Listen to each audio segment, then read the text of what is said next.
బాలముకుందం విషయంలో మాత్రం ఈ రోజు పెద్ద మొత్తంలో విద్యార్థులు ఉన్నటువంటి బీసీ వసతి గృహాల్లో వార్డెన్ల వద్ద నెల కూడా వసూళ్లు, అదేవిధంగా విద్యార్థుల దగ్గర నుంచి ₹5 చెప్పున్న వసూళ్లు, ఈ వసూళ్లు సంఖ్య చూస్తే మాత్రం కోట్లాది రూపాయలు కొల్లగొట్టుంటాడు.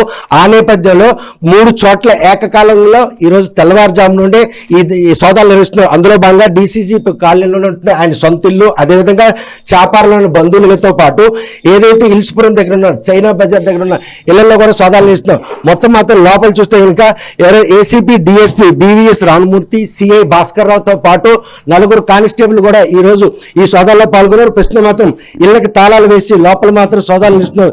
తెల్లవారుజాము నుండి నిర్వహిస్తున్న ఈ సోదాల్లో మాత్రం పెద్ద మొత్తంలో ఆస్తులకు సంబంధించిన దస్తావేజులు స్వాధీనం చేసుకున్నారు.